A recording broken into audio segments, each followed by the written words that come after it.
Good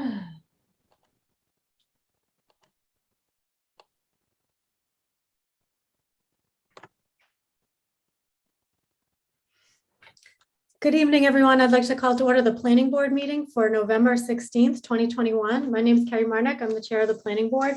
Before we get started, I have a few announcements to read. This open meeting of the Planning Board is being conducted remotely, consistent with Governor Baker's executive order of March 12, 2020, due to the current state of emergency in the Commonwealth due to the outbreak of the COVID virus. In order to mitigate, no, sorry, these are the wrong instructions, guys. Hold on a second. I knew that date was wrong. My apologies. Let me pull up the latest one.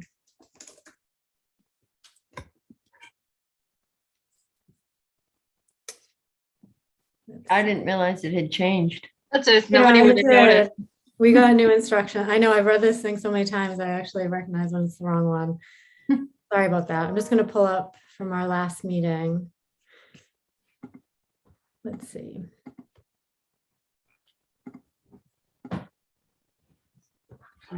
Our last planning board meeting was at the 7th. Yeah. Well, it was probably whenever we had the minutes. It was October. It was middle of the month. Oh, I got it. Okay, thanks, everybody. Great. Okay, we'll start over here. Before we get started, I have a few announcements to read. This open meeting of the planning board is being conducted remotely. This is right. Consistent with Governor Baker's executive order of March 12, 2020, due to the current state of emergency in the Commonwealth due to the outbreak of the COVID-19 virus. In order to mitigate the transmission of the COVID-19 virus, the town of Northborough has been advised and directed by the Commonwealth to suspend public gatherings, and as such, the governor's order suspends the requirement of the open meeting law to have all meetings in a publicly accessible physical location. All members of the planning board are allowed and encouraged to participate remotely. The order allows the planning board to meet entirely remotely so long as reasonable public access is afforded so that the public can follow along with the deliberations of the meeting. The public is encouraged to follow along using the posted agenda unless the chair notes otherwise. Members of the public who wish to view the live stream of this meeting may do so by going to Northborough Remote Meetings on YouTube via the link listed on the agenda. Ensuring public access does not ensure public participation unless such participation is required by law. This meeting may feature public comment. At this time, I will confirm that persons anticipated on the agenda are remotely present and can be heard by stating the following. Members, when I call your name, please respond in the affirmative. Okay. Amy Paretsky? Here. Anthony Zaitin? Here. Millie Milton? Here. Okay. Staff, when I call your name, please respond in the affirmative. Bob Federico? Oh, you're just on mute. Here. And Fred Litchfield? Here. Great. Okay, for presenters and applicants listed on the agenda, the chair will invite each speaker or applicant on the agenda by name to make a presentation and speak to their application. Participants will provide their full name and hold until their name is called. Each speaker will be asked to mute their phone or computer when not speaking and to speak clearly and in a way that helps generate accurate meeting minutes. Those responding will be asked to wait until the floor is yielded to them by the chair. Speakers who wish to respond to the comments of others do so through the chair, taking care to identify themselves. Each vote taken by the board or committee will be conducted by roll call vote. After members have spoken, the chair will afford public comments as follows. By phone, dial *9 to raise your hand and wait to be recognized by the chair. Please note the party or phone number will be visible to those viewing the meeting. By Zoom, click raise hand on the bottom of your screen and wait to be recognized by the chair. The chair will ask members of the public who wish to speak and identify their names and addresses only. Once the chair has a list of all public commentators, the chair will call on each by name and afford 3 minutes for any comments. For this meeting will include executive session. Okay, great. Thanks for withstanding the mix up there. Why don't we get started with the agenda? First on the agenda, we have our town meeting zoning bylaws discussion. And for that, we have 2 different presentations. We do have a lot to cover this evening. So what I wanted to do is allow about 15 to 20 minutes per presentation. So first on our agenda here, we have Damon Amato for 75 Ridge Road, if we can bring him in.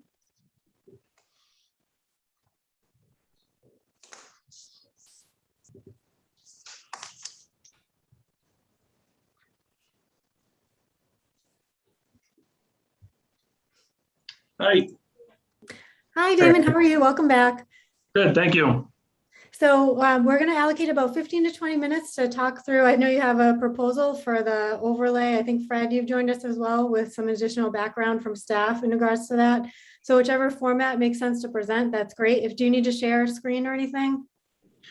If I could, I have Scott Cameron, my engineer, on also. Oh, sure. Yep. On also, and my business partner, Ben Legary. Yep. Oh, there he is. Yep. Okay. Okay, great. And Ben. Perfect. Yep. There we go. Okay. When we get to it, I think I'll have Scott share his screen because he has more of the logistics of it.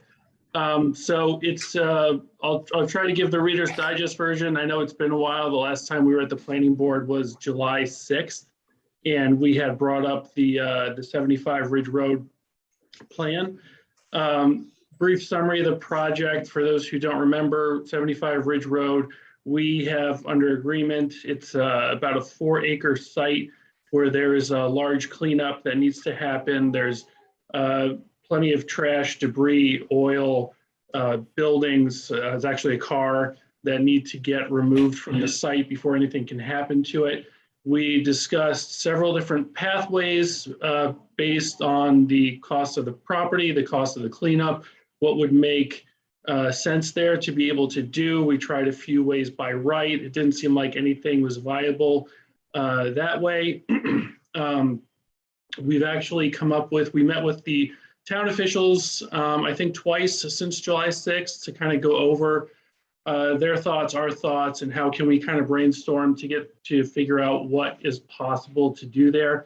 And we did see that Northborough does have an OSRD in its bylaws, the open space residential development. That was great to see because we've actually done that twice now. And come to find out, it's been in the bylaws in Northborough since I want to say 2008 or 2009, and no one's ever used it. So I guess we'd be the first. So it's something we know a lot about and we think would fit great on this site. The problem is that this site is in the RC district, and the OSRD bylaw is only for the RA and RB district in town. So what we're trying to propose here, we actually wrote a full zoning amendment, or Scott did, I should say, about how to implement the OSRD to add the RC district to the OSRD zoning overlay. And that is, we realize, a larger part of the town. What we're trying to accomplish with that is not only for this site, but for the rest of the town, give the planning board a lot more options to be able to approve sites that otherwise wouldn't have the ability to ever be done. And especially on sites like this, where it's a very, very difficult site with the cleanup that would have to happen. We think that this is the best pathway forward. So we did many calculations, Fred will tell you, last time we met with them, trying to figure out exactly how this could work and what the density would be and what the calculations would be. We figured out we could, with an OSRD, actually get as many as eight single families on the site. We actually reduced that on our own to all the way down to 5 at this point, just mostly because with 5, everybody's got a decent amount of yard space. It fits on the site very well. We just thought it would work a whole lot better that way. So with that, I kind of would like to hand it off to Scott, who's got a whole bunch more visuals to represent this and can show kind of our thought process to where we are up to date. Great. Hi, good evening, everyone. For the record, my name is Scott Cameron with the Moore and Cameron Group. We have offices for civil engineering and land surveying based in Haverhill and Danvers, Massachusetts. Thanks for having us again tonight. The second meeting, and Damon, thank you for setting the table well. Just to carry on with I guess the density conversation, we had been tinkering with some of the, I guess, the by right or applying the current zoning to this property. Through through a few different mechanisms, special permits, multifamily, A&R, maybe a subdivision, we were coming up with, around 6 possible duplex units on the property. And that's where Damon's talking. It doesn't really make sense, for at least what he would want to build there. And it's not, we feel, something that's appropriate or fitting to the neighborhood or what we would want to do there.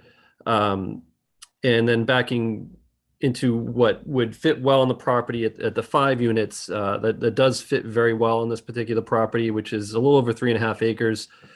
And it also fits well with a 3-bedroom scheme, and ultimately what is we need to pay attention to, which is the groundwater protection overlay district, which does drive really the what you can do with the property when it's on a septic system, which this one would be. But if I could share screen, Madam Chair, I can bring up the zoning. Oh, there you go. Mhm. Did that pop up? So again, we've done a couple iterations of this.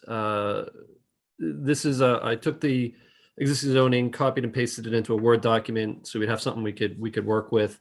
And this should be relatively brief. The big thing here is for open space residential design type projects, the RC district simply isn't in the current zoning as it's written. And I think, the main point here is we would like to propose, and Damon would like to petition that the RC be added into this district. And we made some recommendations in here to do so, and trying to fit something. The RC, of course, would be the half acre or 20,000 square foot minimum lot area zoning district. So it's a little higher density than the others, and I'll get into that in a minute. But the first comment here is to Damon's point that we understand that nobody has filed an application under this district since it was put into place.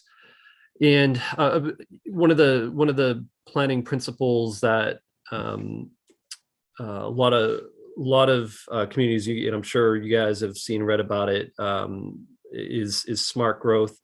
The state has regulations. We're not suggesting smart growth here, but some of the zoning language can be extracted and is in similar to developments that are or zoning tools that are intended to keep projects more efficient, so there's less sprawl, and create open space, as well as obviously the housing initiative, which is the ultimate goal. So on the first paragraph, the purpose of this district, I felt is a single paragraph. This is really the place to really embellish on what the intent of this is for. I more or less took this and started to just itemize it in a bulleted format, which can then be expanded upon.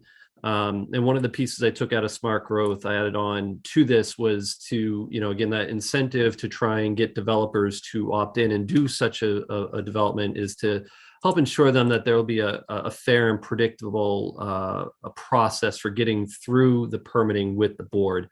That's an important part, as we see really the soft costs of permitting a project these days going in the other direction. The cost is going up and up every single year as regulations get more complex. We get more detailed. We want to make sure every T is crossed and every I is dotted. But this is kind of some language that we see in smart growth, which is a newer tool, and really, wanting to get developers in working under and with the staff and the board under the, whatever initiatives the town has for a particular property. These red lines going through here, just adding resident C, and then really the bulk of the change, and there's not much in here to get us to an RC opt-in for the OSRD, is with the calculation on density. I finally, through Kathy's help, I finally figured out what the intent of the initial table. So to calculate a base density for the OSRD, it's a calculation. I was having a hard time figuring out how to apply this calculation. So I did try to put it into more, this is my engineering brain, but I think from an engineering or legal standpoint, this makes it more of an equation that is easier to follow here. And ultimately the yield that you get out of it, it takes kind of the total tract area, it subtracts out wetland areas, it subtracts out 10% of the total land, which you would assume would be going towards roads or driveways or access to the property. 10%, if you do a look at a subdivision, the roadway is going to make up somewhere around 10% of the land is where that comes from. And then you have kind of a constant, which is your density bonus that would be worked into the OSRD to incentivize people to do the project. So in the RA, in the RB, currently that density, that modifier is a 1.5. So you take all these land area requirements, you do the equation, divide it by the zoning minimum. So in A and B, you'd have acre and acre and a half zoning, and then you multiply it times 1.5. And that's how you arrive at your base maximum number or base minimum number of dwelling units. What we discussed with staff was to use a smaller modifier of 1.1 because the zoning district is it's small lots, it's half acre, and we certainly don't want to see an equation that says you can put 20 homes on a property like this. That wouldn't make any sense at all. It wouldn't fit contextually in this neighborhood. So we did reduce that, and we also talked about another possible adjustment of reducing the RB district to 1.3. So in the RA, which is the biggest land area zoning district, you have your 1.5 modifier. The RB, the 1 acre would be a 1.3, and then the RC would be a 1.1. And that's just an adjustment to the calculation for the yield that this would allow. And then I provided an example below, which is also something you can include in the district just to give someone that is looking at it for the first time example of how the calculation would go forward. So this is just an example based on a 200,000 square foot property, assuming about a half an acre of wetlands, and then 10%, and then in the RC district, of 20,000 square feet. So that would arrive at a density of about 9.3 units. And again, clarifying that when you end up in not a whole number, you always round down. That wasn't spelled out clearly in the zoning. That was just something that was in practice. But we did actually put that in here as well. And then a note, this is a carryover, but the burden of proof on the wetlands is by the applicant, and typically through an ANRAD.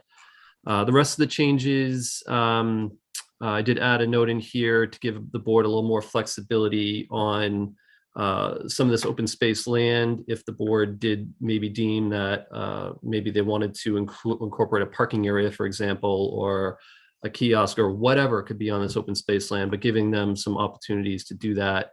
Whereas currently it's written where you really can't do anything other than open space on it. So there's quite a limitation on pavement. If you wanted to do a parking area to get access for the public to the open space, it would just give some more flexibility there. And then that was it. We really didn't see any other changes to the zoning. It's relatively well written, and the big thing is just allowing the RC to join into it. So I think I finally just reiterate that the groundwater protection district ultimately is going to protect the land and the density that you can do on any land, regardless of the zoning district.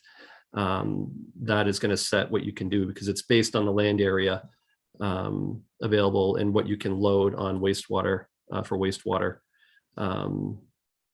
for those properties that are on septic systems. That's it. I'll turn it back to you. Great. Fred, anything that you'd like to speak to or add? Yes. We did meet with Damon and Scott, and I believe Ben was there. The staff's concern was that the minimum lot area requirement in RA is 80,000 and RB was 40,000, and by adding RC, which is only 20,000 square feet, that was where the discussion kind of came about modifying the factor, the additional unit factor at the beginning of that equation. We felt as though 20,000 was a pretty significant reduction in lot size, and that the original bylaw was intended to capitalize on getting maximum amount of open space in those larger lot areas up in the northern part of town where the terrain is a little bit more difficult to build, and that there'd be an opportunity for more open space to be given to the town, and try to get a developer to come along and do something in those areas and more of a cluster type thing. But as they both have stated, it's never been utilized. So clearly something needs to be done to entice people to take action with that, but still not overdeveloped. Mhm. So that was staff's main concern, was that we talked about possibly modifying the modification number at the beginning of the equation, the 1.1 in the smaller district, 1.3 in the 40,000 or the RB, and the 1.5 remaining in the RA. Thought that seemed reasonable because it was in proportion to the zoning requirements. The other thing that staff talked about in-house, we didn't actually mention it to Damon and to Scott, was that perhaps with a project like this, some kind of offsite mitigation within the same watershed of open space could be perhaps worked into the overall OSRD. So that, because in this particular case, it's a small site and the Conservation Commission may or may not be in favor of some of the improvements that they're talking about with a boat dock or some other things near the water. And it might be appropriate to have some open space improvements as long as they're within the same watershed. If they were in another location in town, and perhaps that's something that we can discuss further about how to incorporate that into the OSRD before it goes to town meeting, if the board's even in favor of considering something like that. It's a different way of thinking, but it might allow some more flexibility. Okay.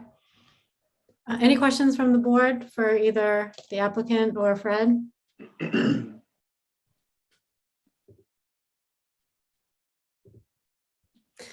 I have a question. So I see that, Fred, it looks like staff recommended 1.3, but the ultimate proposal here does not include 1.3. It goes, both use 1.5. Fred, why would we want to consider the 1.3 instead of 1.5? Why did staff recommend that instead? Just to balance it in a way, or? Yeah, it was to try to make it in proportion. Nobody's utilized it. But we felt as though if you're adding the RC district, which has the minimum lot size of 20,000, to have a 1.5 modifier for that seemed pretty excessive. And so we kind of kicked around what we thought might be reasonable, and at 20,000 square foot lots, 1.1 seemed like the appropriate modifier for the RC. And then it was just a matter of kind of proposing 1.3 for the middle range of the lot area and the RB. Certainly not, it's not something to kill the whole project on. It's something that could stay at 1.5. And if you want to add the RC district at 1.1, we just make a footnote. It was just a suggestion to kind of maybe balance it a little bit. Okay, and Scott, so why did you go with 1.5? Is that just, you thought 1.3 wasn't necessary, or? Frankly, it was, everything Fred's saying makes sense to me. But I think where we're trying to incentivize, I was a little cautious of taking away from a particular zoning district in those lands. It could result in people maybe trying to move to protect those rights. Whereas I think our hope is that this is going to help to further incentivize people to jump in, and maybe the RC project that's successful gets people to say, oh yeah, hey, look, I'm in an RA and I can do something similar. So that was the reason. We really don't have a bias either way. Okay. My next question is, so I think, Damon, you started with saying that this particular edit to or amendment to the bylaw would yield the ability for 8 houses to go in that space, but you're only proposing 5, correct? Correct. Originally, we came up with 8. The houses would have only been about, I think, 40 feet apart. So it was a little bit tight. And again, like Scott said, we're also governed by the groundwater. So we want to make sure that we have enough bedrooms to do that properly. So with the 5 units, we would have 4 3-bedroom houses and 1 4-bedroom. house, and that allowed the shared septic system to be able to easily handle that amount of the amount of houses that's going to be there. The other thing too is we wanted to stick into part of the master plan. I mean, when I went to the town meeting when we first unveiled the master plan a few years ago, and the biggest thing that stuck out at me was that we wanted more little a affordable houses and not more capital A affordable houses. And so I don't know if you guys remember from the July 6th meeting, we showed you a bunch of houses from the other OSRD subdivision that we actually did. And all those houses were between 2,400 and 2,800 square feet. And we thought those were more, in line with what the master plan is kind of looking for, as opposed to, most new construction in town right now is like 3,500 square foot plus, even, up to 5,000. So we're trying to stay in line with the spirit of what the master plan, not downtown, obviously, in the rest of the town is going for. And 5, also the absolute minimum viable houses that we would have to make this project feasible for us or anybody really, because due to the size of the cleanup that's going to have to happen there. Okay, so, but this calculation yielded the ability to do 8 houses in that spot. If you were to use this calculation, you could get 8 houses. Okay, so to me, that seems like too many houses there. So whatever this calculation is, it yielded a result that I actually don't like. So how do, maybe it's just a matter of taking a closer look, but so these calculations mean, this makes my brain a little. Again, it's still governed by the groundwater calculations that you have to use. So, if we got 8 houses, they would all be 2 bedrooms. So obviously we didn't want to do that either. So that's how we came up with how we wanted to do it this way. But, because you're on a septic, you can only get so many number of bedrooms on the entire site. And so our calculation was, what is that, Scott, 16? Mm-hmm. Yeah, 16 bedrooms. I think the calculation came out to actually this comes out to 7.5 for this site. So just say if this were applied to another area and didn't have your same complications, if it was the same amount of space, 3 acres and some change, 8 houses would seem like a lot to fit in that space. So I guess I'm just trying to figure out what this calculation looks like, in other areas, not just, if we're to apply this bylaw, it would apply to everybody. So I would have to consider, and the board would have to consider clusters of this. What is that? If it's 8 houses and 3 acres, 3.5 acres of land, is that okay? So I guess we'd have to think about that. I think the number of houses, so correct me if I'm wrong, but so I think if it's 20,000 square foot lot sizes at 3.5 acres, we came up with around 7.5. That leans to right around the 20,000 square feet. So we're pretty similar to what you could do now. The lot size. What the OSRD really does is it allows the board, which we have a lot of experience doing, is it allows for creative design, where, one of the best examples in my neighborhood directly across the street from me, we did one where we were able to get a park space with a playground right in the center. We were able to get a density bonus for it, but we were able to do something that was atypical. It's not really standard, was parking in the rear of the buildings, and all the houses sat on the park. And it's very successful. We got unanimous approval, no opposition in a town in Newburyport, which is, you have hundreds of people there a lot of nights. And it was kind of this ordinance kind of allows you where, 20,000 square feet is the standard, but that comes along with very just not creative design elements, and you can't really cluster the open areas. Everybody has the same amount. This was the one we just did was a perfect example of, we're able to get the same number of units, but able to cluster them in a way to get a centralized park. We actually have a playground. We had some public parking spaces that access the playground. So it kind of provides the board leeway to potentially approve more creative, flexible, neighborhood-friendly projects than just your standard straight down the line house formation. And that's kind of how we look at it. Okay, any other board questions? What is the name of the place in Newburyport? So we can just look it up and see. So the first one was called the Reserve at Bashaw Farm. That's one that's single families that we got. We got that done last year, and then across the street, it's called the Stables at Bashaw Farm, which was it was very similar property. It was blighted. It was a trucking facility with just waste, and there was probably 30 or 40 shipping containers and excavators being stored there. It took them almost a year to clean the place out. And that's where we were able to, because we did the neighborhood across the street, we were able to get the little green space in the middle.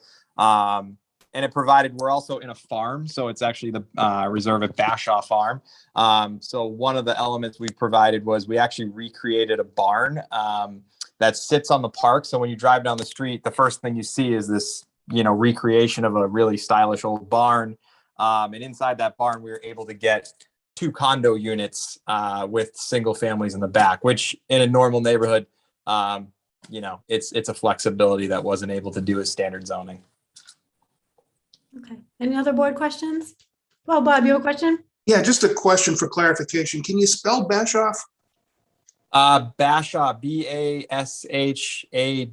I think. Bashaw.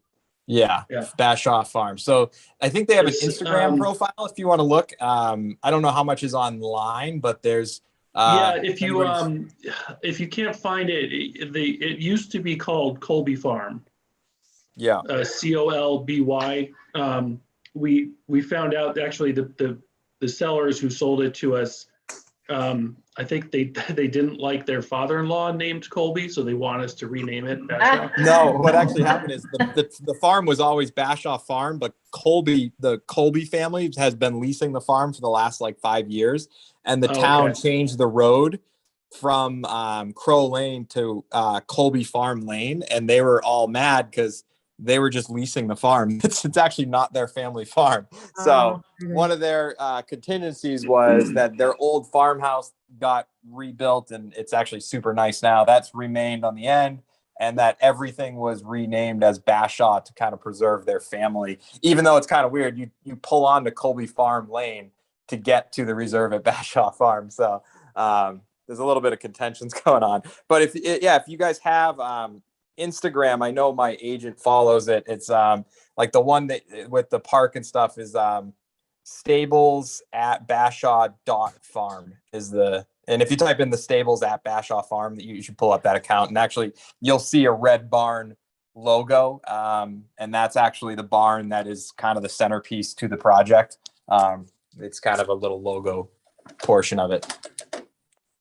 Okay, I think what the board will probably have to take this back and read it. There's a lot here to read and go through. So I appreciate you bringing this forward. I think as a next step, will just warrant additional board review and discussion. And then if we wish to continue to pursue, bring it back in, and if there are any clarifications that need to happen, or maybe that goes through staff if that's possible as well. So I really appreciate you working through this. That's great. Madam Thanks, Chair, could I just leave you with a couple of quick statistics to jot Yeah, down as sure. you're looking at it? Because Yeah, go I know the ahead. density thing will always be a focal point. So we feel through 3 duplexes, frontage lots as a series of special permits. So let's say special permit. We feel 6 homes would fit on this property through the conventional zoning. If the unit modifier under this equation was just 1, so no density bonus, the calculation for 75 Ridge would come to 6.8. So you round down 6, we have the same number. And then with the 1.1, we end up coming to 7.5, so 7. So this is a density bonus of 1 unit on 6. And ultimately what we're saying is we're only going to do 5 because we don't want to do 2 bedrooms. We'd rather do 3 bedrooms. And the groundwater protection district ultimately controls what you can do on this particular property. So the sensitive areas under that overlay district are always going to control it. So I think that was important for you to know. Thank you. Okay, great. I think you're still sharing. There you go. Okay, thank you. We will review further, and I'm not sure when Kathy's back, but either I'll reach out or someone on staff will reach out and keep you posted on further discussion. Thank you so much. Thank Okay. you. Thank you. Appreciate it. Bye. Okay, next on the agenda, we have George Pember regarding rezoning for 37 South Street.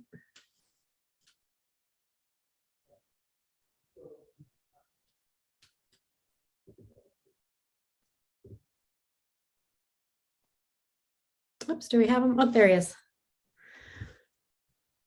Hi, George. Oops, I think you're on mute there. All right, There we I'm go. muted and hopefully you can see me. Let's see. Not yet, just your name. There we go. Okay, hello. Does anyone else need to come on with you or? No, it's just me. Okay, and then, let's see, hold on. There we go. Okay, all right, great. So you are presenting for 37 South Street. We have about 20 minutes or so to get through. Hopefully that's enough time. I think you have something to share as well, an assessor's map. Did you need to share your screen at all? I think Fred sent that to you already, so you guys should have that already. Yep, do you want me to bring it up or? Yeah, if you would, please. Sure. Whoops. So just as a little background on this, I came before the planning board pretty close to a year ago, 10 months ago, I believe. And at that time, you guys were preparing for the town meeting and were concerned that you didn't have enough time to study this.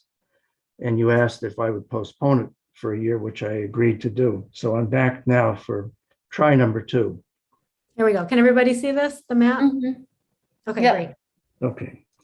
So the parcel in question is marked in red, number 37. It's on the left-hand side of your screen. And you can see what we're talking about is a parcel that, now what you're looking at, I should preface this, is the old assessor's map. This is not the current map. And you can see that the dividing line goes right between the side, if you will, so that part of the property is in the downtown area, part is in the residential area.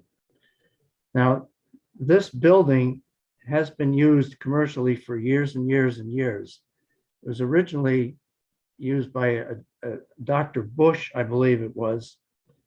And then Bob Gabriel bought the building and moved his law office in here. And then there were several iterations of the law firm. It was Bob, and then his nephew Richard joined him, and then Richard's brother David joined them, and then Bob left, and Dick bought the building out, and Dick rented it to several other attorneys.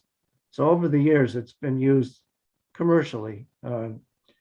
What we discovered fairly recently, which is why we're before the board, is that when the town rezoned, the boundary line between the two districts, the downtown business district and the residential district, was moved closer to the center of town. So instead of bisecting our property, it actually is on the boundary line between our property and the next one closer to the center of town.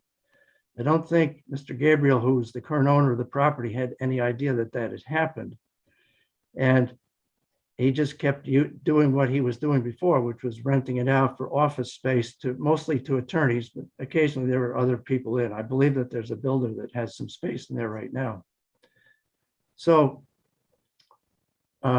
he had a massage therapist that wanted to go in, and we made all the arrangements for the, he had the lease drawn up and everything else. And then it turns out that, well, actually, they weren't allowed to be in there because this was zoned residential. And so we had to go to the Zoning Board of Appeals and get a variance in order to put them in there. So the purpose of coming before you tonight is to see if we can move that zoning line to the outside edge of our property instead of the inside edge. So it's further away from the center of town to include this property in the downtown business area. It's not like we're trying to repurpose a building. We have a building in there that's been used commercially for years. And we want to be able to continue that without having to run to the Zoning Board of Appeals every time a new tenant goes in there. So I don't want to make it any more complex than that. I guess that's about as simple as it should be. Okay. Any questions from the board? How just many looked at tenants mine. are in there now? Just out of, That depends on who's renting what space in there and how many vacant spaces are there. I think there's room probably for about 6 different tenants. And I believe right now there's only about 4 of them in there. Mhm. And somebody could end up taking 2 or 3 office Sure. spaces, in which case you'd have a much smaller number. Okay. I have a question. Did you reach out to the residential neighbors and see if they had any opposition to this? We haven't done that yet, no. What is the current lot line? So this is from 1988, it looks like. Is there an updated version or today's version of this? So the current lot line, the northerly boundary of the property, that's the boundary that's closest to the center of town, is the dividing line between the 2 zoning districts, Okay. meaning that the entire parcel is now in Residence C. Oh, I see. So this line, can you That's see my the line. cursor? I don't know why it says Exactly. AB. Okay, so this one moved down to here. So the lot is no longer, oh no, that's not correct. The other way. No, it's just the opposite. Oh, The Okay. bisecting line moved north toward the center of town. okay, And Got what it. we're asking for is to rezone it, to move it back down to the southerly boundary line.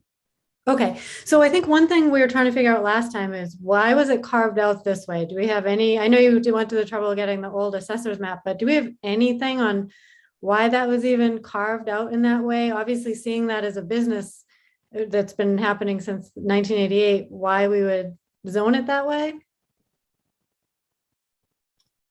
I'm embarrassed to say I was on the planning board at the time we did that, and I don't remember. So that's an honest answer for you. I'm sorry. Okay, I Yeah, know I that think the we, last meeting, Kathy and Michelle said they just tried to get rid of all the split lots, but they didn't, yeah, I don't know if anyone knew why they went one way or the other. But even in 1988, though, that was not a residential use, correct? correct. That's right. Yeah. It was a law office, well, a series of law offices. Yeah, Yeah. so what a weird thing to split it the other way. yeah. Okay, so bylaw, if we were to propose a bylaw, what does this look like? Do you have something drafted for that, or is that something we'd have to draft?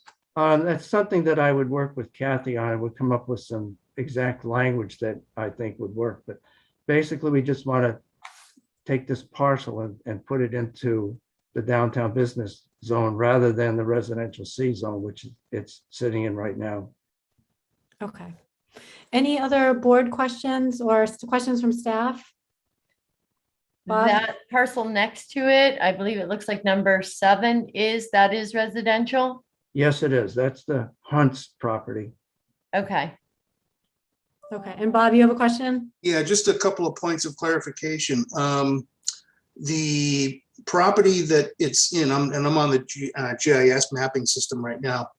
The property that you're talking about is currently in GR, which is general residential, and not residential C. I apologize. That's okay. And I've got 2 questions for George as an attorney. That, if they were to take and rearrange the zoning line to include this one lot, how close are we to calling that spot zoning and having an issue with the Attorney General when they go to review this? I think you can make an argument that it's spot zoning, but I think what we're trying to do is just correct an oversight from the past rather than do spot zoning. Yeah, I mean, what you're doing, I think, is a smart move. I'm just playing devil's advocate Sure, And I that- understand. in that, because typically when the AG's office looks at one lot or one parcel, sometimes they can throw up a red flag. The other thing, and I'll just let the board know this, is that they're proposing going from general residential to downtown business. And although the current use of the building is attorneys and engineers and things like that, and it's a pretty benign use, downtown business opens up a whole nother category of potential businesses that could go in there by right. And I would just make the board aware that there's residences around the area. And, Yeah. you know, I know the term unintended consequences has been floated around out there. But this is something that you just want to keep an eye out on, something like that. Okay, All right, and that's all I have. okay, thank you. Any other questions from board members? I can't see everybody at Hi, once. Carrie, it's Fred. Oh, hi, Fred. Yep. I just had a couple of comments. I wanted to possibly alleviate Bob's concern about spot zoning. In a former life, I was a planner in Shrewsbury, and we had a similar thing happen where the town meeting went to move a zone line. And on the floor of town meeting, the neighbor asked if their land could be included in that.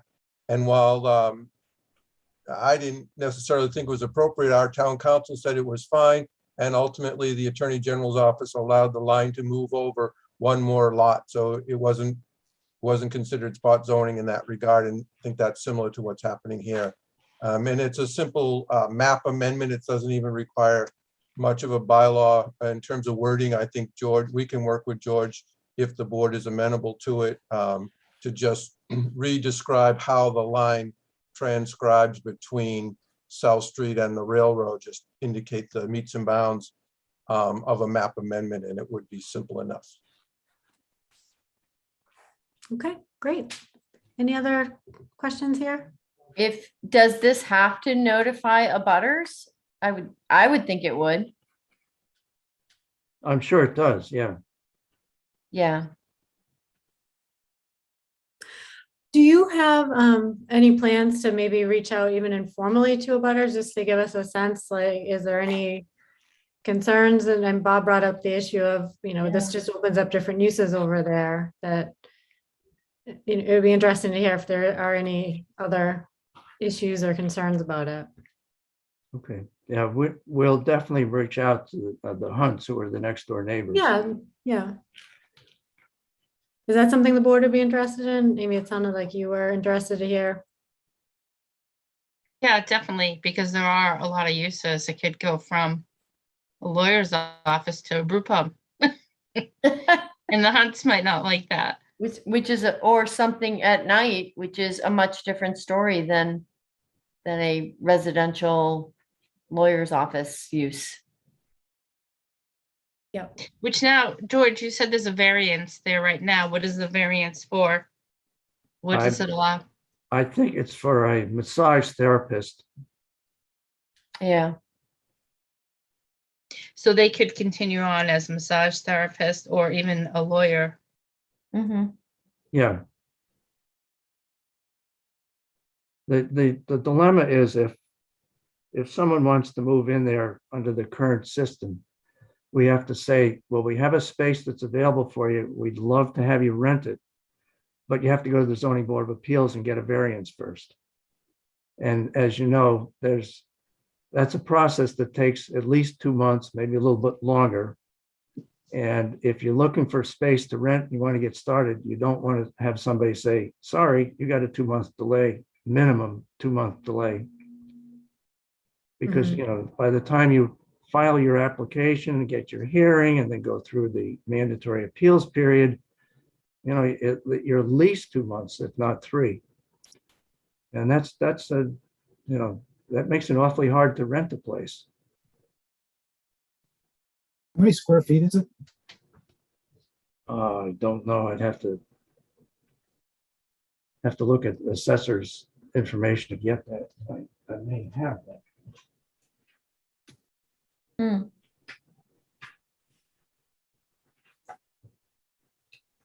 Don't worry about it. I can look it up. Okay. What is number 5? I should have looked that up, but I don't know. What is that building? Yeah. What is there currently? I think It used to be like Benoit, where they yeah, lawyer and, language. It was a and they dentist may- a long time ago. yeah, they may still is it still Benoit? Yeah, that's the last I remember, but it was, it's a smaller house, right? Right, yeah. Yeah, okay. With other lawyers and things like that. Okay, any other questions? All right, so it sounds like the board, as a next step, the board will take this back, discuss further. If you have anything from the hunts of number 7 there, that would be interesting to see. Otherwise, it doesn't sound like there are any additional technical questions at this point. So unless there's any other information, I think we have all we need at this point, unless any other board member needs any other information. I have one question, and this may not be able to be answered, but does it change the appraisal value of the property if you go from residential to downtown? Or the assessed tax real estate value? It might. Okay, And I think if the assessors realized that it was currently zoned in the residential area, that they might be entitled to some sort of a abatement on the taxes, which they haven't applied for and don't, there's no intent to apply for that. okay, I was just curious. Okay. Okay, anything else, George, that you want to add? No, I think we're all set on that. Thank you. Appreciate your time tonight. Okay, great. Thanks for coming back around with this, and we'll be in touch. Thank Okay. you. Thanks a lot. Okay, bye-bye. Okay, so why don't we come back around to the minutes? I'm sorry, not the minutes, the rest of our bylaws, proposed bylaws, and get through the rest of the agenda, unless we just want to dive in. Bob, are you only here for a certain amount of time? Would you prefer? Oh, I can't hear you. You know what, maybe we'll just stick with the bylaws because we do have Bob here, so that'll be helpful while he's here to make sure that if we have any questions, I know some of the bylaws we wanted some feedback on. Yeah, So why don't we stick- yeah. I can stay for as long as you need me. Okay, great. Let's see, I'm gonna pull up, why don't we just continue the discussion while we're on bylaws to make sure we get that in there. Okay, at this point, I think we are, you know what I was gonna use actually? I thought Melanie did a nice job with the October minutes and it really outlined where we stood for each item. So I'm gonna pull that up.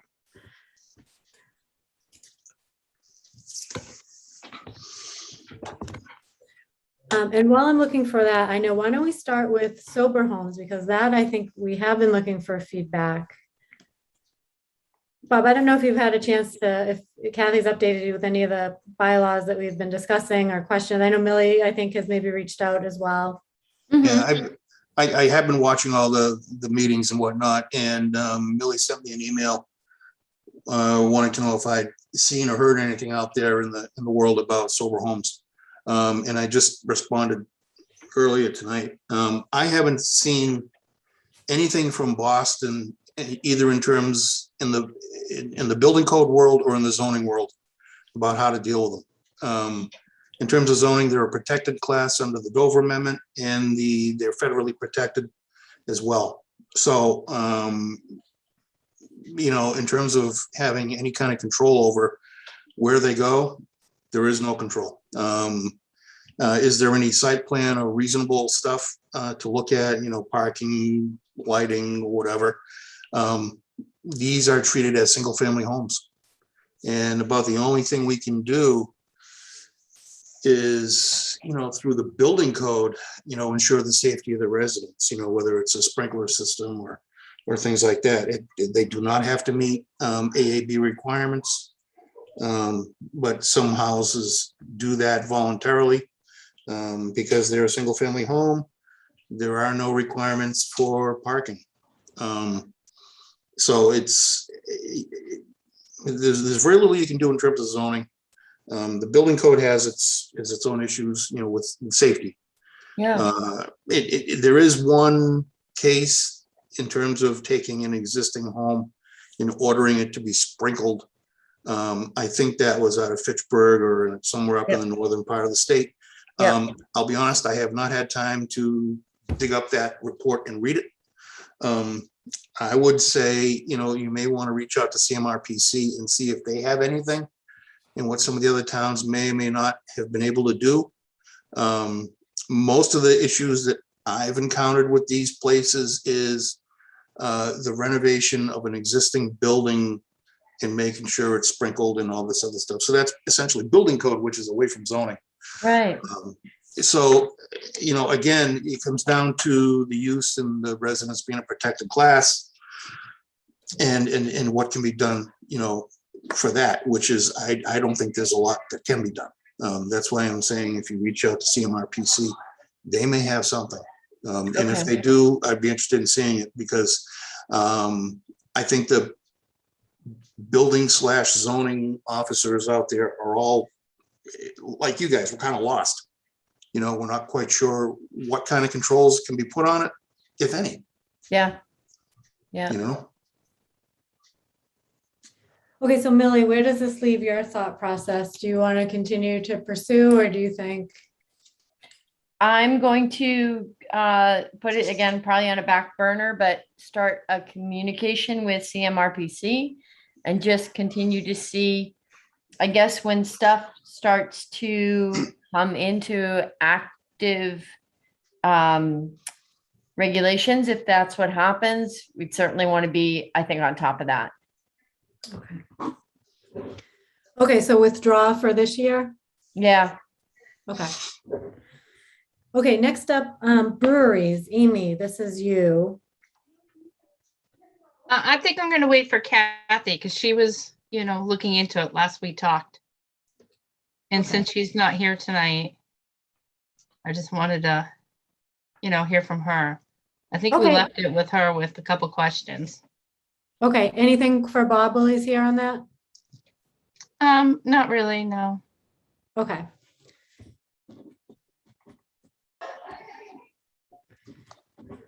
Okay, Anthony, signs.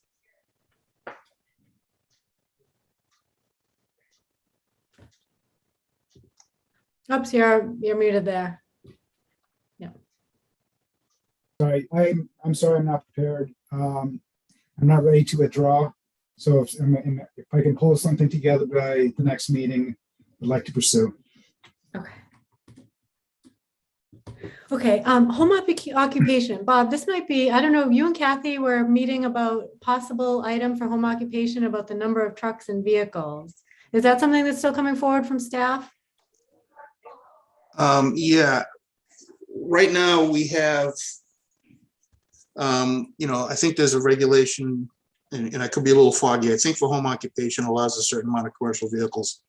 But in terms of just general, if somebody comes home with a commercial vehicle, is that allowed? Okay, and how many of those can be done? Say, for example, if, say if Anthony works for a landscaping company and the landscaper wants Anthony to take the truck and trailer home at night, but Anthony's not running the business out of his home, he's just working for somebody else, but he takes home a commercial vehicle.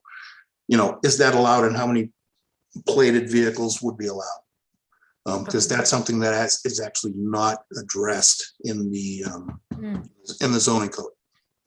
Okay. Sometimes you'll have a, over the road trucker who has his own tractor, and he's home for a couple of days. Can he do that? It's we've had that question a couple of times. Okay. So it's typically it's because two has been allowed in other parts of the zoning code. I've been kind of extending that to currently what's being used, and I think some clarification would help a lot. Okay, so that's still coming forward. That's something that staff is drafting still. Okay, Yeah, so we'll put a place marker for that still. Yeah, there's going to be probably a couple more, and I'm going to do a little bit of research. One of them is the height of fences. Okay, Currently, the town allows 6 feet. I think the building code allows it for 7. I may propose a change. Do we allow that to go to 7 feet in the zoning? The other thing was, there was last year, Fred and I were working on some sort of a flood, federally required flood language in the zoning code, which would change what we currently have. And it's essentially boilerplate, but it's something that's required to be done. Huh. And I think Fred and I will be working on it to bring it forth this year. Okay. And for the fences, so that is a matter of allowing fences to be 7 feet. Yeah, currently the height limitation is 6. Okay. The building code allows for 7. This would allow, the zoning and the building code to be kind of in sync with each other. The other thing is when you buy a pre-made piece of fencing at Home Depot, whatever, it's going to be 6 feet tall. By the time you install it with a little bit of space at the bottom, it could be anywhere from 6 to 7 feet. And if somebody wants to really split hairs, 6 feet is 6 feet. And, giving the extra foot might give people a little bit more relief. Because I do get calls. They says, the limitation is 6 feet, but the panel is 6 feet, which means I have to dig it into the ground to make it comply. It's that sort of thing. Yeah. Okay. You're just All right. adding a little comfort. That's all. All right, so height of fences, the mandatory flood language, home Yeah. occupation, so all of those are 3 placeholders. Yeah. Okay. Any board questions on those 3 items? Okay. What actually does the mandatory flood language cover, or what does that entail? It's been a while since I've read it, but it's it talks about who the flood administrator is and some of the other framework around it. Again, it's been almost a year since I've read it. Okay. And I wasn't really prepared to answer that tonight. No. Actually, Millie, I believe that it's some language that the federal government requires us to have in order for homeowners to participate in the National Flood Insurance Program.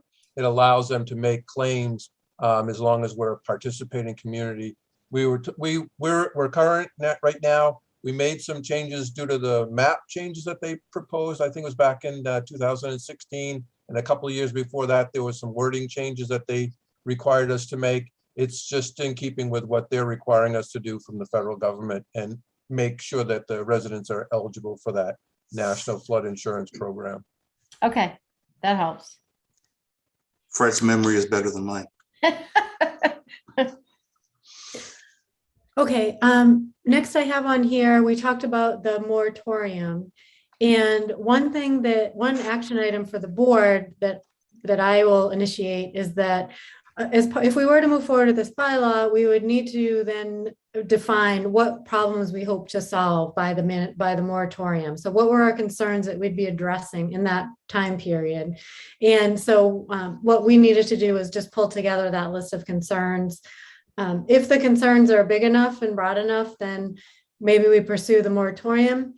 If there's an instance where we're really not coming up with that list for whatever reason, then I think we start to look at our definitions at a minimum. So we also talked, there are 2 options for this one, 2 pathways. There's either a moratorium pathway or just possibly evaluating and modernizing our definitions that are around trucking, warehouse. If we need to add anything, modify it. Those are the 2 paths for there. So I'll take that next piece for concerns. Does anyone else have any questions or comments on this one or thoughts on best ways to proceed? So are you looking for input from each of us on that elements of that, about what problems we hope to solve? Or Yeah, so if we're in a moratorium period of a year, whatever that is, what will we be doing in that time? What will we be researching, or what will we be, trying to address, or what are the issues that we're feeling that we need this moratorium? And if they're not there, if those issues aren't there, then do we then switch our focus to definitions? I think one additional thing that I noticed out of Sutton was the list of criteria they had when they came up with a decision for the trucking and distribution. And there was a whole list of criteria that had to do with traffic. And I was going to look into some of that too, the criteria. That was Sutton?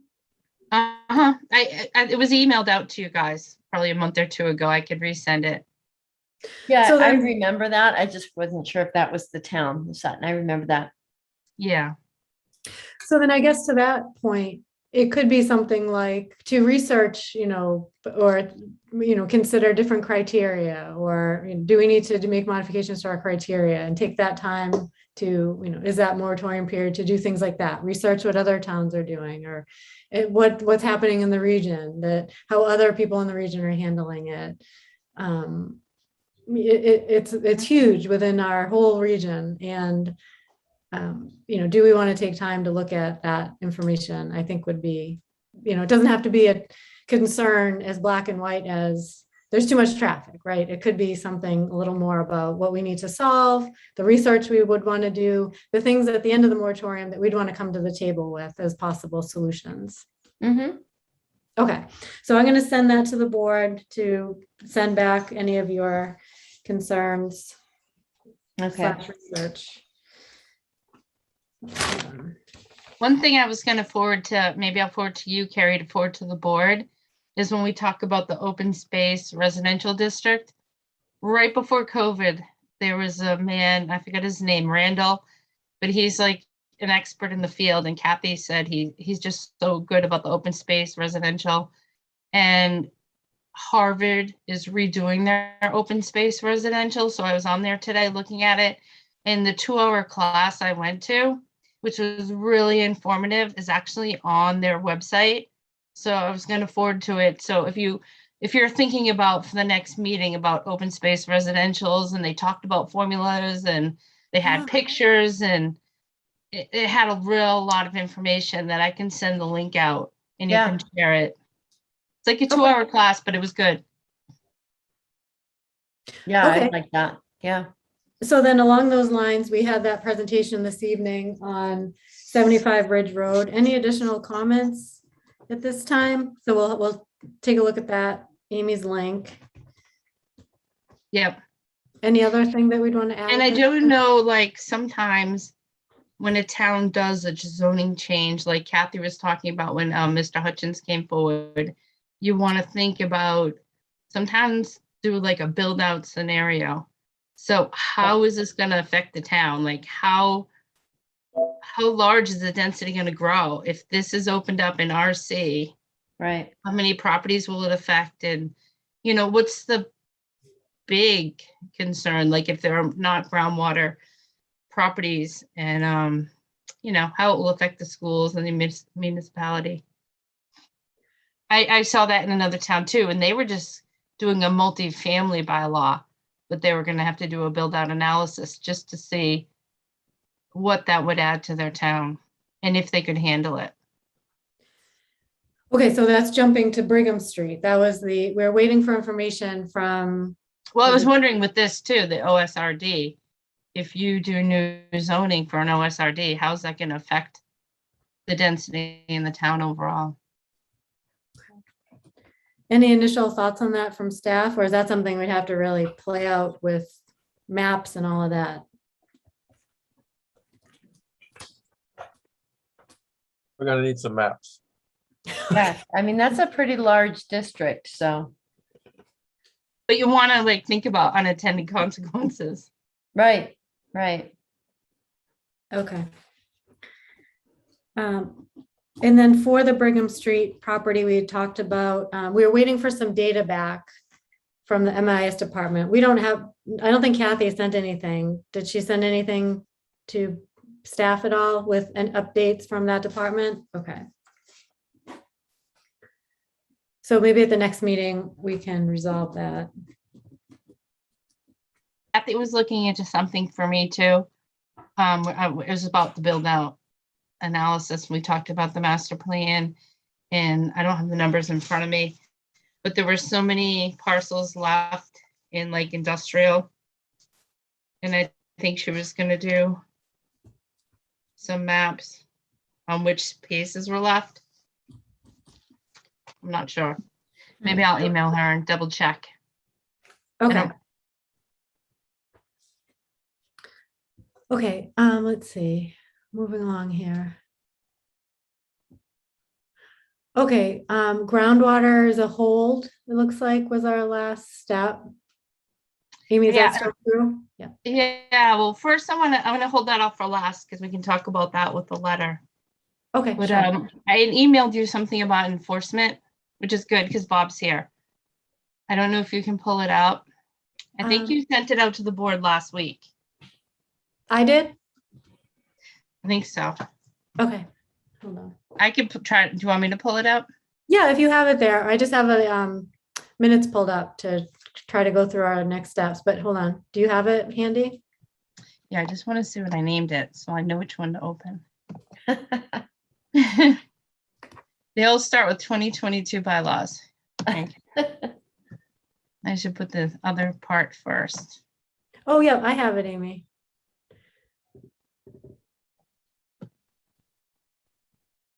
Do you want me to pull it up or you have it? Oh, sure. Either way, All right, so hold on, let's see. I'm pretty sure it went out to everybody. I don't know if people had a chance to read it. But at the top, I have a summary. Oops.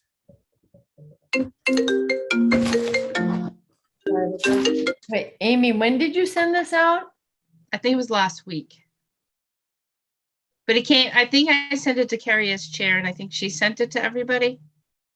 I wonder if I ended up sending it, Amy. I'm sorry, I may not have. Oh, I thought, now I can't remember. I think I saw it. You did? Okay. so at the top, there's a summary. We now have like an enforcement section of our bylaw. And there's 3 sections: the general, the enforcement request, and the penalty for violation. So what I was doing is I was leaving part A as the general. I was leaving that alone. It states that the building inspector, Mr. Federico, is charged with enforcement of the bylaw. And then B, enforcement request. I was reviewing that with a lot of different towns. Right now, our enforcement request says that if someone sends a letter to Mr. Federico, he shall notify the party requesting the enforcement if he's not going to act on it. Where all the other towns I was reading, it said if the building inspector is informed by written request, or even he has reason to believe that any provision of the zoning bylaws or a permit, which a lot of towns use, but ours didn't. So if someone is, not following a condition, it also says that it's not just the bylaws, it's a permit is being violated, then the building inspector shall make or cause to be made an investigation of the facts, including inspection of the property where the violation may exist. And if he finds a violation, then he shall give immediate notice in writing to the owner of his duly authorized agent and to the occupant of the premises. So it's putting into writing, and Mr. Federico does it a lot now, that if there's a zoning violation, that he has to notify the owner and the occupant. But if there isn't, then he'll give written notice to the person who makes a complaint, the same way that he was doing before. But what this does is it's not just a violation of the zoning bylaws, but it's also a violation of like a special permit or a variance that has been issued. I noticed that in a lot of other towns, and versus ours, it just was if you don't find anything, and then you have to tell the person you're not doing anything. Okay. And then, go ahead, Bob. Do you have a comment? Go ahead. Well, replacing B with what you're proposing is stating the obvious in terms of what is required of a building inspector or zoning enforcement officer. What's currently in B is literally in chapter 48. Replacing with B is basically what is universally understood to be done anyway. And that has been, basically all you're doing is putting into words, what is required anyway. One of the things is that, immediate notice in writing, need a little time for that. Some of these zoning violations are urgent and some of them are not urgent. And, to have me write that immediately, that all I'd be doing is zoning. There's not enough for me to go around. Yeah. I would say probably within 7 days or something like that, or within a certain amount, or within a reasonable time. Can we The other change thing that? is, Hmm? Carrie, do you mind updating it? Just because that's fine too. Like half that I read said immediate and half said, within a 7-day period. So Okay, so I'll just put a note here and I'll just, oh, shoot, it's a duplicate. I can't edit it yet. It's a duplicate copy. And one of the other things is, and Amy kind of pointed out that,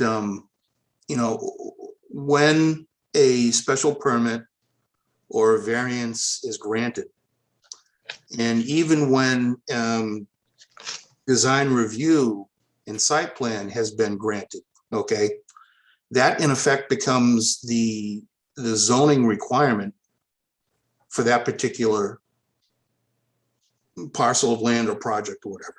Okay, so once that comes down and it's in, and everything is wrapped up in either a special permit or a variance, I own enforcing the whole thing. It's already in there. Okay. Similar to, Amy, this is a little off track, but it's the cell tower up off of West Main Street. Okay, it took the guy 2 years to comply. I had to withhold building permits and other certificates for him to comply with what was originally in the plans. Okay. And they've got a lot more lawyers than we do, but we were able to get it done in the end. But like you said, like I said before, any conditions, the actual map and the approved site plan, that all becomes required under zoning. Mhm. So just what you wrote is already in play. we had been talking about with Kathy for a while, like different enforcement. So that's why I went and I looked at the other towns for enforcement. Mhm. And ours was the only one that didn't have a lot of this in it. So I thought if it's already in play, it doesn't hurt to just spell it out, because it helps someone like me understand it, because I don't go and read the building code or, Right. So is it more like to provide air cover for, obviously, this is happening anyway, but it just puts it so everybody has this understanding. And right. Yeah. Also like an applicant. So if Mr. Federico wrote a note and, he has something to fall back on, it's right in the zoning bylaws. Okay, and then the next part, you change, these are in addition. Yeah, we had talked about it.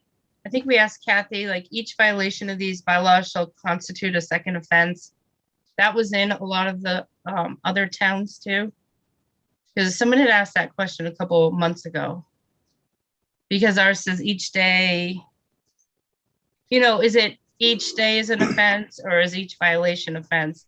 And actually the bylaw I looked at had both of the sentences, that each violation and each day is considered an offense. And Bob's nodding yes, so I just think it didn't hurt to add them in. If you've got multiple violations, which can be cited in the zoning code, each violation and each day is a new offense. Yep, it wasn't written in our bylaws, so I just added it. And then the last one I added D, which a lot of towns have. You actually mentioned about the cell tower. They go one step further, like you said, you had to pull revoke a building permit if it gets to the point where the monetary violations aren't doing anything. It says the building inspector may revoke any permit issued to the occupation of the premises. Okay, that's going to be an issue because that steps on the toes of the building code as well. So there would be issues with that. And if we were to go to court, the court is going to want me to split hairs about what is going on with building versus zoning. So I think that's going to be problematic. If we do this sort of thing, what we do is we go straight to town council and have them do a injunction or restraining order or whatever it is they do, or an order to correct, and have it done through the courts. So we don't even bother revoking permits, because if they're gonna ignore stuff like that, then we have cases that are doing that now. Anything I do, they're not gonna pay attention to. They're gonna tell me to go pound sand. Your best off is just to go straight to the judge and have him make an order. Okay. Yeah, I think it says that in the second to last sentence. It says an injunction or order. Yeah, but you're asking me to revoke a permit first, and may make complaint to the Superior Court. Like I said, by the time a situation gets to this point, there's no hope, and they're not listening to me or the town, and maybe they'll listen to the judge. Case in point, Santa Anza. Okay, we can write fines all day long, and he's gonna, decorum prohibits me from saying what he would tell us to do. But literally, they told us, I'm not doing anything unless the judge tells me to do it. So, like I said, when a situation gets to this point where I have to revoke a permit, I don't even bother, just go straight to the attorneys and have them send it to the judge. Okay. Because at that Maybe- point, maybe no amount of municipal fines is going to do anything. Right. That's why I added this, because the other towns had it. And it says may revoke a permit and may make a complaint or an injunction. So you're saying having it in writing doesn't matter, or? I don't think it's going to help, to be Yeah. honest. I mean, it's, Well, I mean, I guess I'm thinking as a business, if I were running a business and I didn't have a permit, then my insurance would certainly give me a problem. well, the thing is this, I don't talk to insurance companies, and insurance companies don't talk to me unless Yeah. there's been an issue. And 90% of the time, if there is an issue, they don't talk to me anyway. They just pay the Okay. claim. And so I'm not charged with alerting any mortgage company or any insurance company or any other Okay. civil authority in terms of issues that are going on. I can't write the mortgage owner and say, what they're doing is a violation of the zoning code or the building code. If they call me and ask me, I can tell them, Yeah. but it's not my wheelhouse to go tattling on something like that. Yeah. No, I just wanted to yeah. add it to give you more teeth, and I guess you have the teeth right now. But I think as a person on the outside, to see that there and know that you have that ability, it might help. May help a person who's reading it and reporting a violation, and it may help a person who is violating, because they can say, oh, he could pull my permit, or he could, I don't know. I was just trying I understand, putting it in there so it clarifies what can happen. And I think that's a pretty wise idea. A lot of people claim ignorance of the law, and there's no excuse. Excuse me. But I would certainly want to run this through town council before it gets set up on a zoning town meeting article. Sorry, I'm tired. Okay, well, I could email this to you after the meeting or during the meeting. I could try to email it. Okay, that sounds good. All right, so I'm going to switch back over.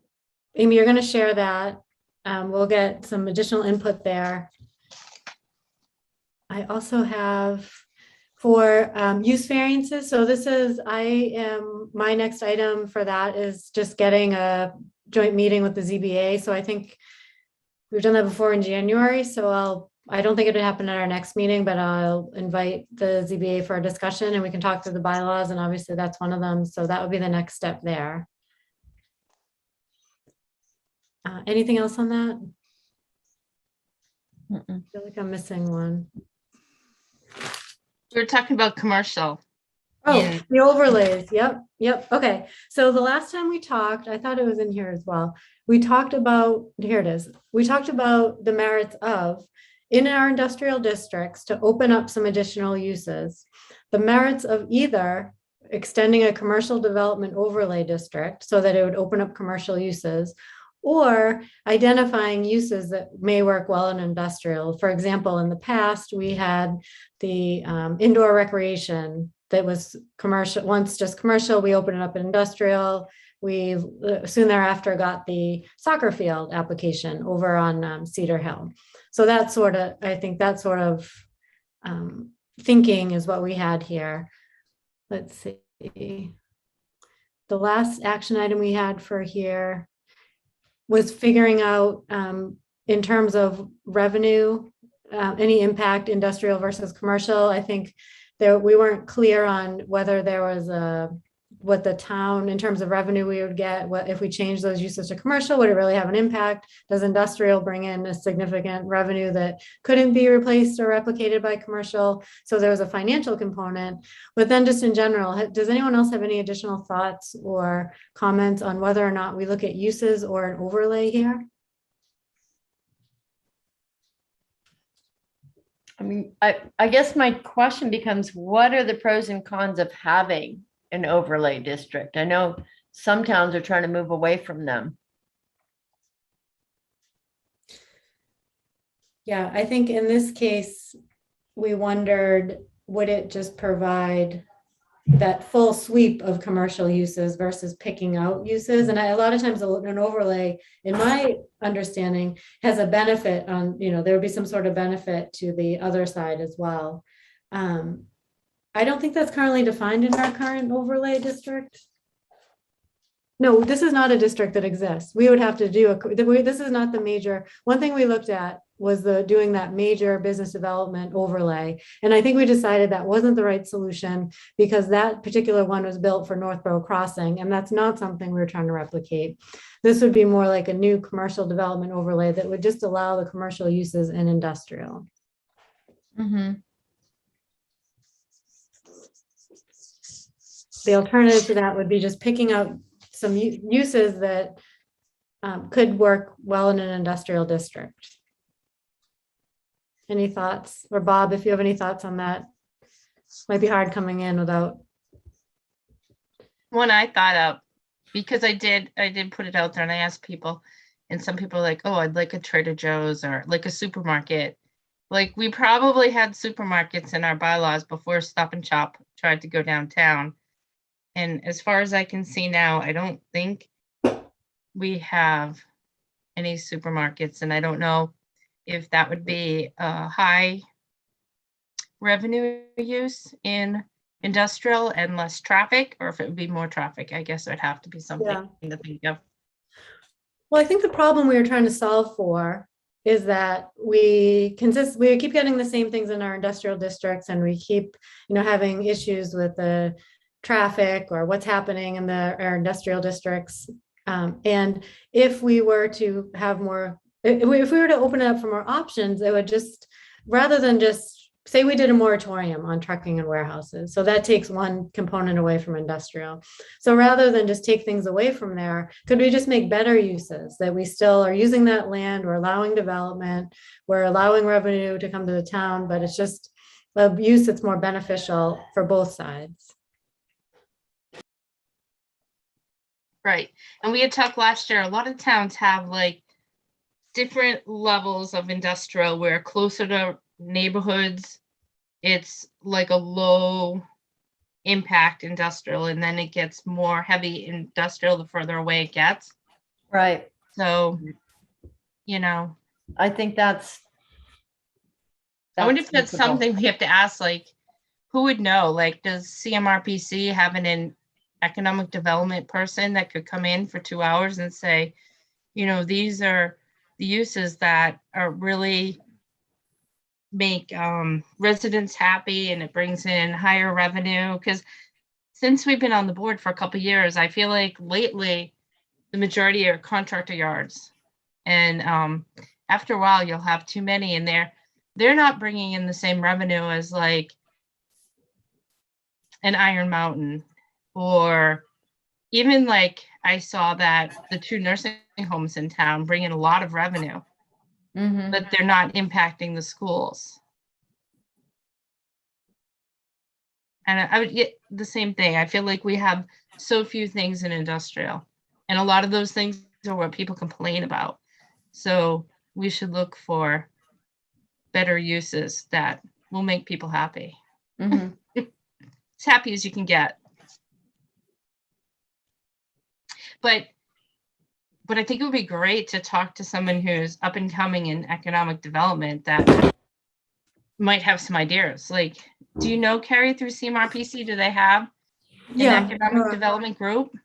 not a group, but there's some resources there that I wonder if we could have come in and just talk to us a little bit about what that looks like. So just that we have more information, and, you know, if it's something that can happen this year or next year, whatever the case, at least we'd have that information. Because I always bring it up, but that one solar meeting I went to, and I was talking to that woman, and she's like, you guys have, you know, great schools, a high in demand town, you guys can do better. You know, she goes, you can do better than contractor yards.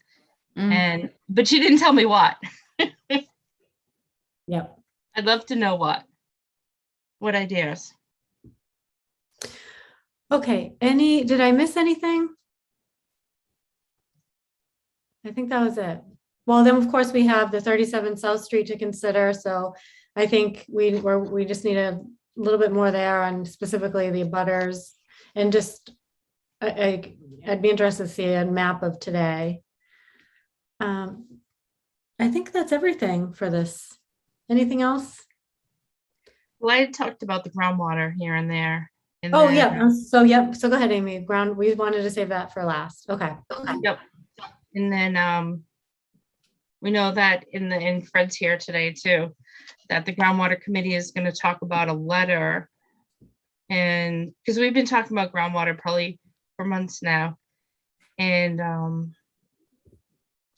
I went out and I don't know if Fred heard this because he wasn't at our last couple meetings, but I looked at 100 towns in the region, and only one town I found had a groundwater committee. And they did a lot. They looked at applications, but they also they delved deep into it. But my concern with having a groundwater committee and voting on the same special permit criteria as the special permit granting authority, it seems to be you can't have 2 committees voting on the same thing. And if you read our bylaws, I'm just going to open it up to the groundwater section.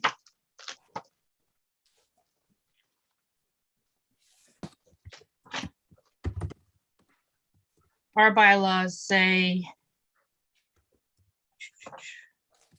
after notice and public hearing and weighing the comments and recommendations of the Groundwater Advisory Committee, the special permit granting authority may grant such special permit provided that it finds it meets the proposed use.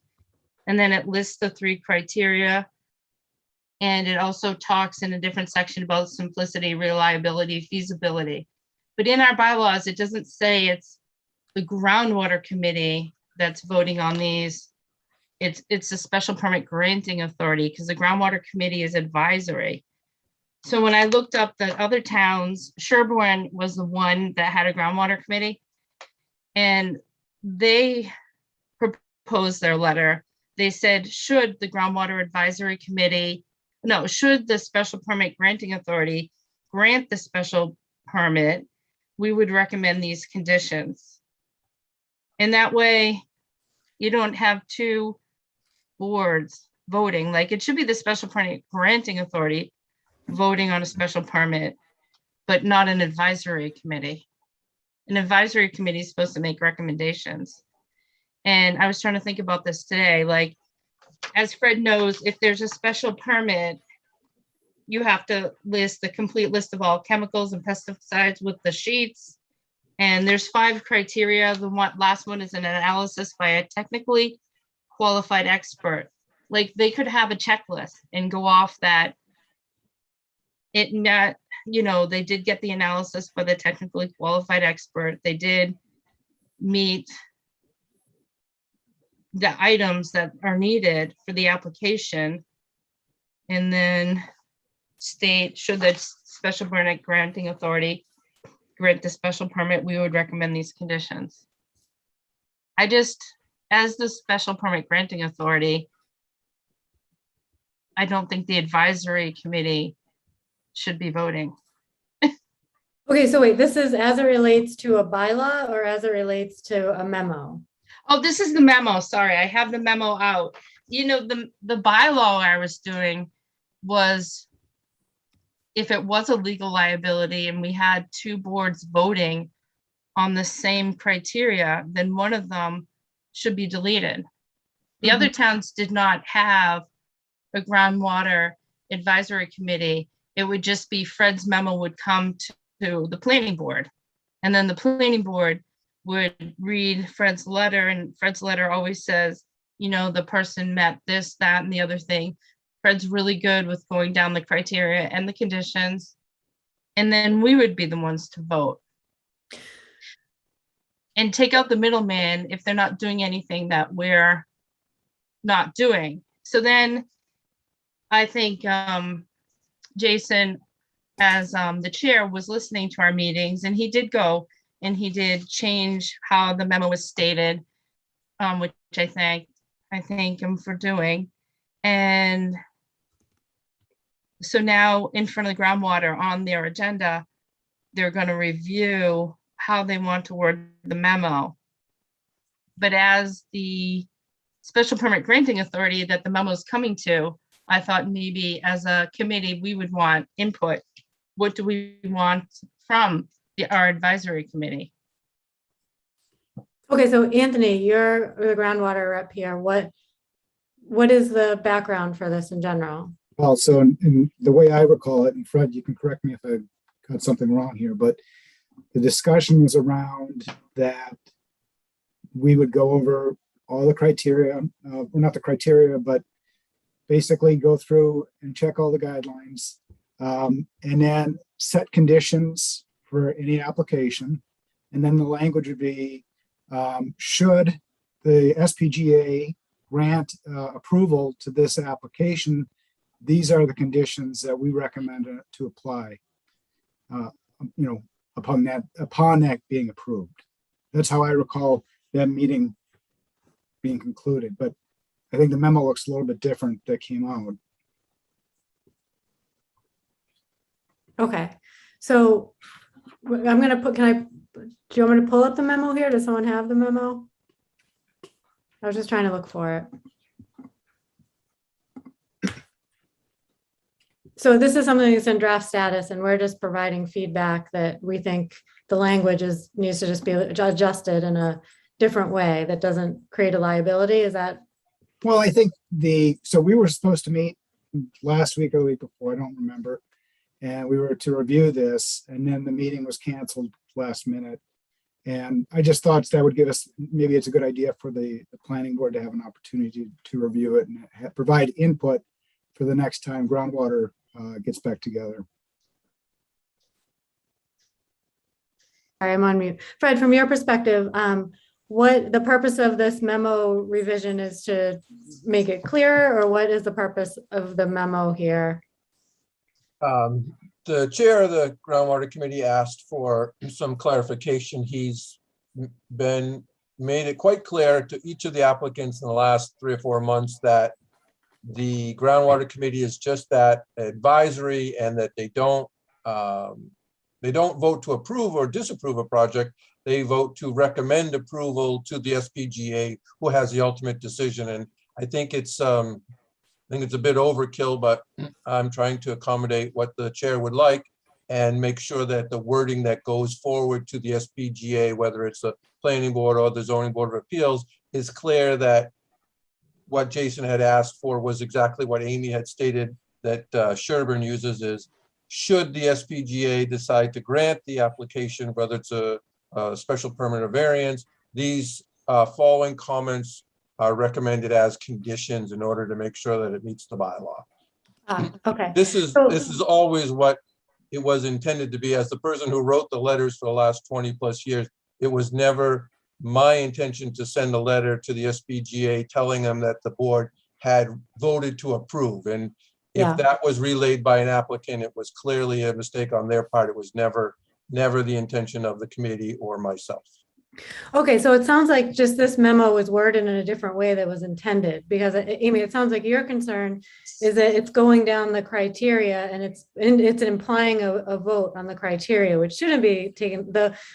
What Fred said is really what it should contain. Should the SPGA approve it, here are the conditions we recommend. It's as simple as that versus, is that correct? Yeah, Right.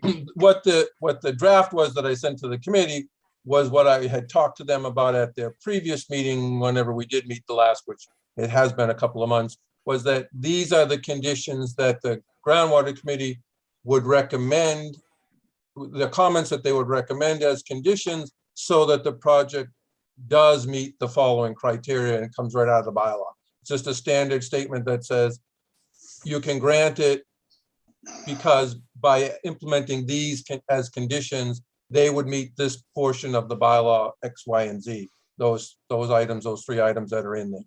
That's all. Just kind of setting the table. I think by saying it would meet X, Y, and Z would take out where the special permit granting authority would actually have the right to ask questions too. Like, say the applicant now comes in front of us and we have questions for him, or we don't think, like, this X, Y, and Z doesn't talk about the snow removal, which could affect the groundwater, and it doesn't talk about certain aspects for reasons that, you know, we could approve or deny. I don't know if we should have the X, Y, Z in there, because then the applicant says, well, the groundwater committees are the experts and they say it meets X, Y, Z. So why are you asking us a question, you know? Well, I'd be very surprised if the SPGA couldn't ask any questions of the applicant, regardless of what the topic was. The applicant's there to answer questions, no matter who asked them. I think the proposal of the draft was just to kind of make sure that we're saying what we intend to say, is that if you implement these conditions as these comments as conditions, then the groundwater committee feels as though it meets the bylaw. If the SPGA doesn't feel it meets the bylaw, that's certainly their discretion at any time. Okay, so it sounds like the intent is actually in a good place, but what's happening in actual use of this is that it's being, there are unintended consequences happening here by, I think wording wise, we have to really think about how it's ultimately being used in the end. It's yielding liability to the board for maybe listing it the way that it's here may bring liability, in that it looks like the groundwater committee is approving it, even though everybody's saying here in this meeting and every other meeting they're not. But in black and white, this is the piece of paper that gets filed, right? So it's hard to put the context around the black and white piece of paper. I guess that's what the struggle is. That's what's happening in practice. So I think Bob, did you have something? Just thinking bigger picture, the design review committee, if I remember right, does take a vote on, the design parameters of the building. You're going to carry this exercise over to what the design review committee does? Yes. Because a long time ago, I looked up their old decisions too, and they never had memos that said the design review committee votes to approve the site plan. They used to say the design review committee met with the applicant on date X, Y, and Z. They didn't say we vote to approve, because in the end, it's really where people in the community elect the special permit granting authorities. And that's why we're the special permit granting authority. And we have advisory committees that do advisory, have an advisory purview. Even like, Michelle would say, we could say we want crushed stone and you might want mulch. But if the design review votes a certain way and it goes into litigation or something, the applicant can say, well, the design review, they're the experts and they voted this way. Like, it just makes a legal liability to have the advisory committee voting on the same thing the special permit granting authority is voting on. Like, Well, I think you have to concentrate on the word advisory committee, okay? Advisory, in my opinion, and just food for thought, is an advisory committee. Once they vote, they're not granting a special permit. They're voting to send it up to the SPGA. And the SPGA has at all times the ability to either accept in whole, refuse in whole, or accept in part. Then Okay, maybe- ultimately, it's your decision to take these advisories and either throw them out or use them. The Right. advisory committee has no legal standing in a Right. courtroom with an appeal. but that's why I think it could be worded, should the SBGA grant the special permit, then we would recommend these conditions. You know, it's more of a recommendation than a vote. I mean, the Yeah. advisory committee can say, all right, in our opinion, it's met all what we want to do to forward it to the next board. Like, it could be a check sheet. But I think the way that the memo's worded right now with the 3 criteria, those 3 criteria are written in our bylaw on page 764, that the criteria that the SPGA is supposed to be voting on, not the advisory committees. Or else our bylaw would say, if the advisory committee finds it meets the X, Y, and Z, then, you know, it doesn't say that. I know it Would- seems like, it doesn't seem like splitting hairs, so I don't mean to say that, but I know it seems like we keep saying it's advisory. It is advisory. We all understand it's advisory. What's happening is that when all of these meetings are parsed out and we just have that piece of paper, it's being used in a way that nobody intended. So how do we avoid that from happening as the end result? It is the only thing that I think is something that we're trying to be mindful of. Not that we're trying to say, oh, you can only advise us, or you can, we're the ones that get to vote. It's none of that. It's more about what this paper, taken out of everybody's understanding of it when it's in black and white, what happens, and the consequences that are coming as a result of that are true and happening. So what can we do to not let that be the case any longer?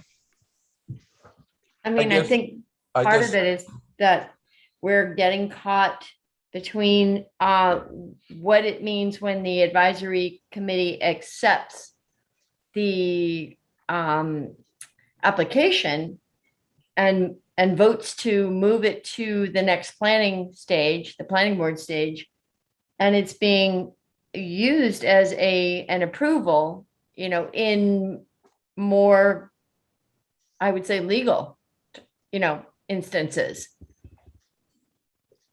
And it becomes hard to differentiate what they're actually approving. Are they approving the permit, or are they approving to move it? And I think that's where the wording gets confusing. Fred, you had something too there? Sorry, Fred. That's okay. I do.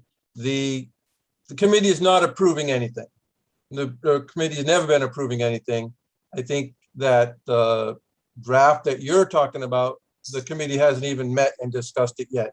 It just went out as an attachment, as preparation for their meeting. They haven't even talked about it. I think the best thing is for them to decide how they want the letter to go. I'm certainly going to be there, and as will Anthony, and can relay the planning board's concerns about how the letter is worded, and let's see what they have to say about it. They haven't even talked about it yet. Again, they're not approving anything. They've never intended to approve anything, nor have I ever intended that the letter indicate that they've been intending to approve anything. They are advisory. They're very clear about that every time they meet. So I think we're getting a little worked up more than maybe needs to be done. So Okay. I'd like to see them talk about it and then decide how they want the letter to go. And then the planning board, whether it's the planning board or the ZBA, can do with it as they wish, as they always have. Okay, so Anthony, are you able to bring that feedback, or do you have your own comments or thoughts on that? Is there any clarification, or do you not agree with that? Do you? No, I think we've all kind of discussed what the direction that we would like to see from the planning board's perspective. And I think I have that. Okay, all right, Yeah, great. either that or we could write a memo, or you can just bring it forward. I don't know if it matters. Do you want to bring it? You're comfortable just bringing it back? Sure. Okay. Millie, did you have something? I just caught out of the corner of my eye. Was that a hand raise? No? Okay. Nope. All right, great. Why don't we quickly approve? We have 2 sets of minutes here in these last few minutes. Did everyone have a chance to look at the October, I think it was 5th minutes?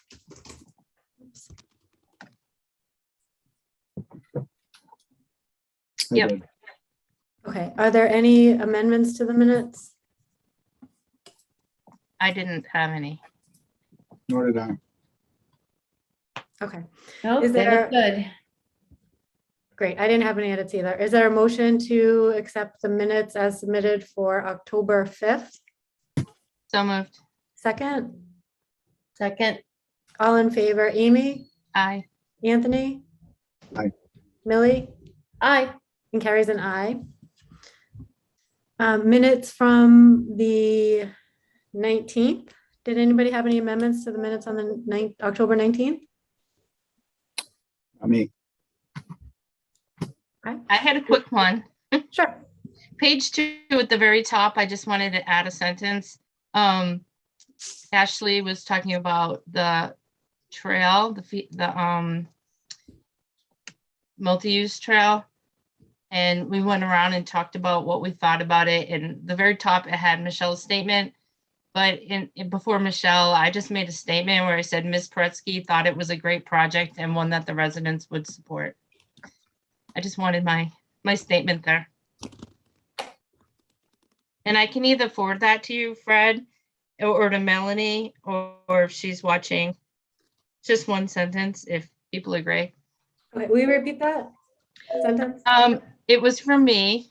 So the first line on the second page, Mhm. I wanted to add, Ms. Paretsky thought it was a great project and one that residents would support. Okay.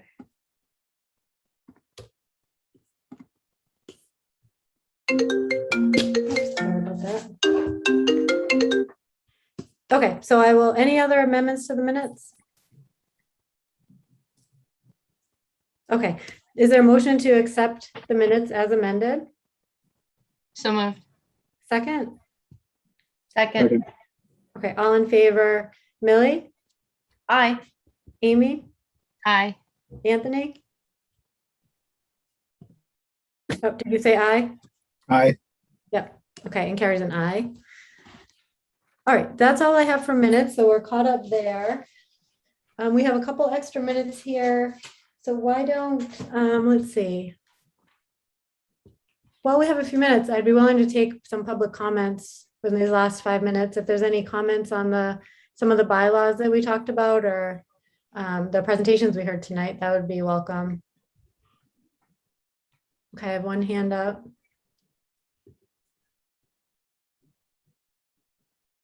Okay. Hi, Lisa, do you have a public comment? Hi, Lisa Maselli, 13 Maple Street. Yes, I do. I mean, there are several things that were interesting in the meeting tonight. One of which was the discussion on the Ridge Road property, that the developer said there, big cleanup that had to be done, and he mentioned oil on the property. And that's kind of concerning, because if there's oil on the property, is that something the DEP should have a report on? And how vast is the oil? Is it a spill? Where is the oil? How is it going to affect a piece of land that has water on 3 sides of it? And is this something that, because of all of the talk of the condition that it's in, is that something that the building inspector should go down and look at now to ascertain really what's going on down there? Because I do know there's an empty car there, and there's several homes there. Well, not homes, little shacks. And, what is the condition of it? And two, is it not the responsibility of the owner to clean that up? And most especially if there's an oil spill. So Fred, I guess if there's an oil spill at a property, or I don't know, Bob, maybe you know this as well, do we notify anybody, or is there an obligation to clean that up at all? Or how do we deal with that? It's so close to the water and everything else. Oh, you're up. There you go. I am not aware of an oil spill. I believe the developer may have misspoken. I think he may have been referring to an old oil tank that may have been left over from one of the cottage type units that were there. There's a lot of debris. I think he was, in previous discussions with the developer, he said there was a lot of waste that needed to be cleaned up there. Building materials, dilapidated buildings, junk cars, lots of miscellaneous junk strewn about, some abandoned hand dug wells. There's some holes out there. It's not an easy place or even a safe place to be walking around. I don't recall anybody indicating there was an oil spill. If there was an oil spill, DEP would have been notified. There would be a report on it. The fire department would be involved, and Bob can elaborate a little bit more if he has any information, but I don't, and I will check tomorrow to see if he was referring to an oil spill or perhaps just an abandoned oil tank. Okay, that'd be great. And then if there is a property, if this, that has abandoned cars or anything else, is it the owner's responsibility to clean that up? Or it seems like it's on the developer right now to clean it up? Oh, yeah, Bob.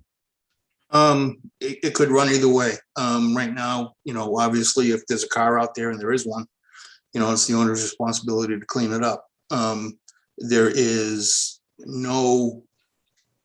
I've got nothing in my wheelhouse where somebody can come in and buy the lot and then assume responsibility for the cleanup. Right. That would be perfectly fine.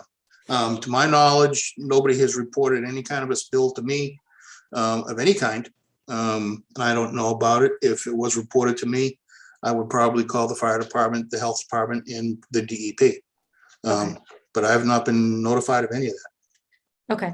All right. Thank you, Lisa. We do have a hard stop at 8 o'clock. So thank you for your questions there, and hopefully that answered that. Thank you very much. Okay. Bye-bye.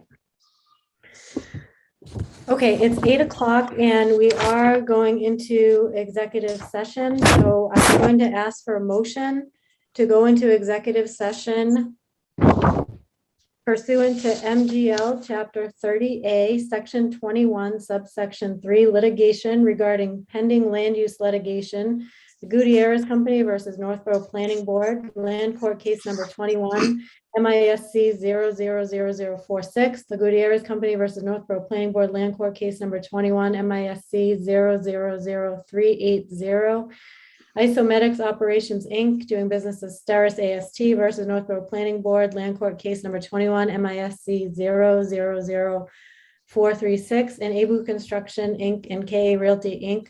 versus the Town of Northborough Planning Board, Worcester Superior Court, Civil Action Number 1985 CV 00178. Due to the chair's determination that an open meeting may have a detrimental effect on the litigating position of the planning board and or the town. Is So there moved. a second? Amy, you're on mute. Second. Second. Okay, all in favor? Millie, Aye. Amy, Aye. Anthony? Aye. And Carrie's an aye. We're going to move into executive session. I'm going to call for adjournment of the planning board meeting. Is there a motion to adjourn? So make a motion to adjourn? Second. Second. All in favor, Millie, Aye. Amy, Aye. Anthony, Aye. and Carrie.